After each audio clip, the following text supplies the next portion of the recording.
সময়টা তখন 2017। English channel জয় করেন বর্ধমানের কালনার বাসিন্দা সায়নী। তখনই জলকন্যা জানিয়েছিলেন লক্ষ্য সপ্তসিন্ধু জয়। পরবর্তীতে একে একে তিনি অতিক্রম করেছেন ক্যাটালিনা, রটনেস, মালোকাই, কুক স্টেট চ্যানেল। কখনো উত্তাল ঢেউ ভেঙে তো কখনো হাঙরের আক্রমণ সামলে পৌঁছেছেন লক্ষ্যে। গত 30 এপ্রিল নিউজিল্যান্ডের কুক স্টেট অতিক্রম করে সায়নী জানিয়েছিলেন এবছরই নর্থ চ্যানেল অতিক্রম করতে চান তিনি। আর যেমন ভাবা তেমন কাজ। 13 ঘন্টা 22 মিনিট, প্রায় 48 কিলোমিটার জলপথ অতিক্রম করে আয়ারল্যান্ডের নর্থ চ্যানেল জয় করলেন বাংলার জলকন্যা।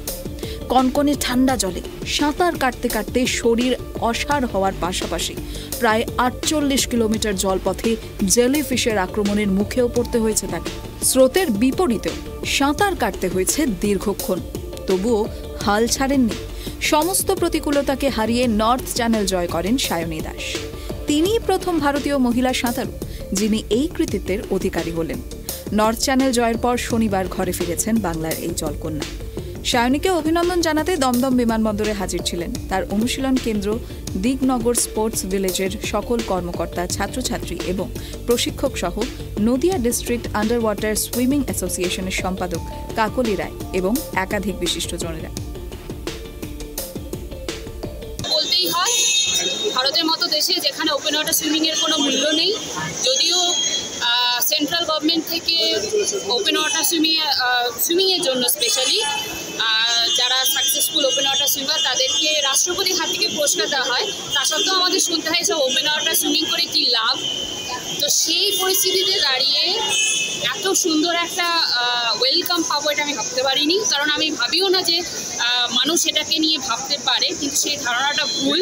খুব ভালো লাগলো, এত ছোট ছোট ছেলে মেয়ে, এত মানুষজন এসছেন আমাকে শুভেচ্ছা জানাতে, এটা আরও আমাকে বুস্ট আপ করলো।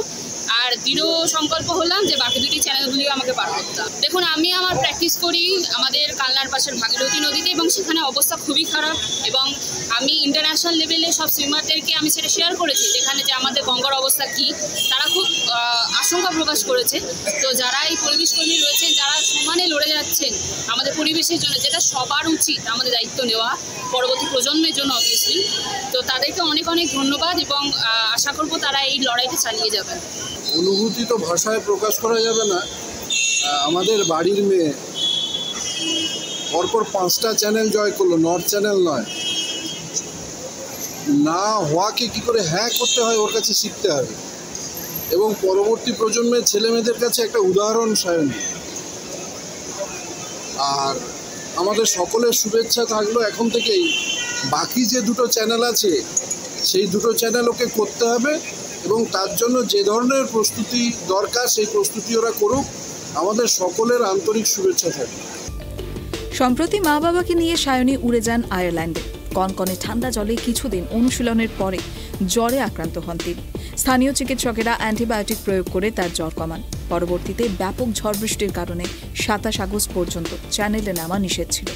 অভিযান শুরুর আগে নর্থ চ্যানেলের কনকনে ঠান্ডা জল নিয়ে যথেষ্টই চিন্তিত ছিলেন সায়নী।